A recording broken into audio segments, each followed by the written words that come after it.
bonjour, eh bien nous revoilà dans le musée, dans le lieu de passage entre le fin de siècle et le Grand Forum, que voilà, où nous avons déjà vu les deux toiles de Montalde et le David Almech qui se trouvent devant nous. Et c'est pas à eux que je veux m'arrêter une fois de plus, mais c'est sur ce grand mur qui est en fait celui qui frontalement s'offre aux visiteurs, sur lequel se trouvent deux tableaux de Pierre Alechinsky. Alors pour moi, Pierre Alechinsky, c'est une référence à titre personnel importante, essentielle, mais je crois aussi que dans le musée, c'est un artiste qui est un jalon, et les deux œuvres en rendent compte, parce qu'elle met en scène un héritage, qui est l'héritage d'un côté de Bruegel et de James Ensor, à travers ce tableau qui a le format de l'entrée du Christ à Bruxelles, et on y reviendra. C'est un tableau qui appartient au musée des Beaux-Arts d'Anvers, et on lui consacrera une capsule avec un coucou amical à nos amis d'Anvers pour lesquels le confinement est peut-être moins problématique puisque le musée n'est pas encore ouvert. Mais cette référence à Ensor, c'est une référence finalement à une tradition qui est une tradition belge importante, et ce n'est pas Wappers et les journées de septembre qui me diront le contraire. Pourtant, chez Alechinsky, il y a un autre élément qui est essentiel aussi, qui est l'élément oriental. Alors lui n'est pas très belge, évidemment, et c'est ce que donne à voir cette très grande composition faite de 3 panneaux qui s'intitule « Le dit du vieux pinceau ». Alors je dois rester très loin pour pouvoir le garder dans son ensemble, on se rapprochera après.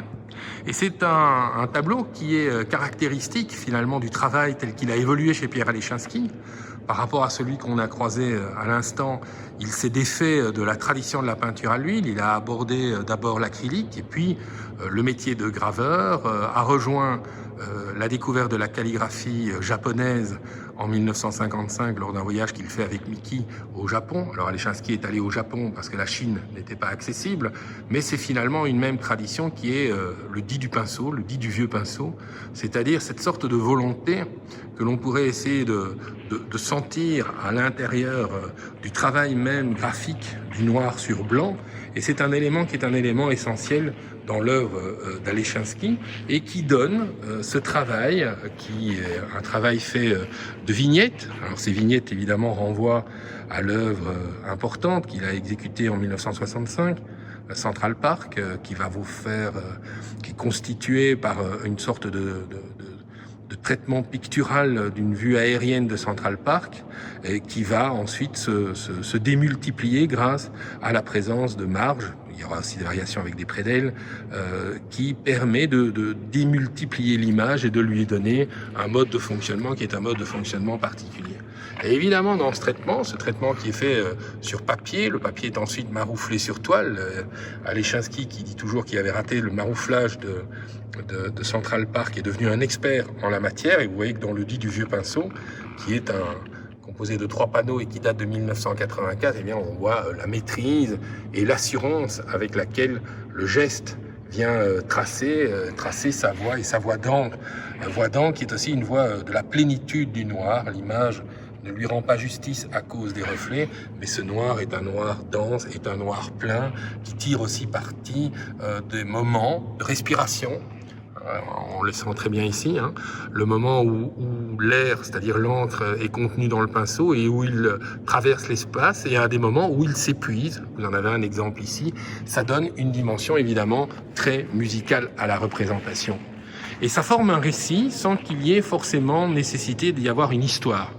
Le tableau n'est pas figuratif en tant que tel, même si on va pouvoir y reconnaître des éléments de figuration, comme des flots ici, un astre dans le ciel, qui renvoie d'ailleurs à d'autres compositions qu'Alechinsky avait réalisées avant, ou des yeux dans cette partie centrale, une échelle.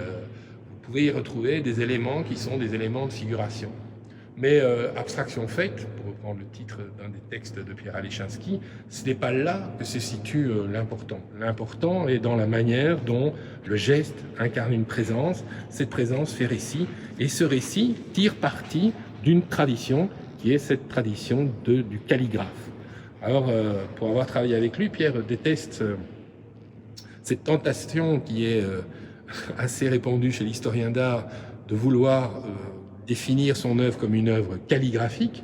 il n'est pas calligraphique dans le sens où il n'esthétise pas, il ne transforme pas l'écriture en une forme visuelle qui aurait son existence propre. Ça, c'est davantage une démarche qui intéresse d'autres mondes. Ouais, d'ailleurs, ça serait sympa d'aller lui rendre visite un de ces prochains jours. C'est pas le but d'Alechinsky. Le but d'Alechinsky se situe dans une dimension qui est une dimension graphique. Et cette dimension graphique, j'ai toujours trouvé que le fragment ici en bas à gauche avait quelque chose à voir avec les carcéries de Piranèse, dans l'utilisation du noir, du blanc et de la dramatisation de l'espace qui est donné. Eh bien, c'est ce qu'offre le dit du vieux pinceau. C'est une lecture qui est une lecture jouant de cette capacité de construire une histoire, un récit, sans qu'il y ait forcément un fil narratif qui ramènerait à ce que la figuration apporte. Et vous voyez que l'équilibre même de l'image va passer par l'interprétation. Alors ici, ce ne sont plus des marges, c'est devenu un cadre, mais qui lui-même est le fait d'une construction de vignettes. Ça incite un certain nombre d'amateurs d'Alechinsky de vouloir y voir, de vouloir trouver ici une référence à la bande dessinée. Alors c'est clair que les comics, la bande dessinée, ont pu jouer un rôle, mais c'est davantage des entités plastiques. Et vous voyez qu'on est toujours confronté à un geste, et ça c'est quelque chose qui ne se trouve pas dans la bande dessinée. Il y a une dimension plastique, il y a une respiration du trait, il y a une dimension qui est une dimension de liberté dans le tracé. Et c'est d'ailleurs amusant de le parcourir tel quel, car dans la réalité, Alechinsky souvent ne sait pas ce qui suit dans le moment où le trait se forme.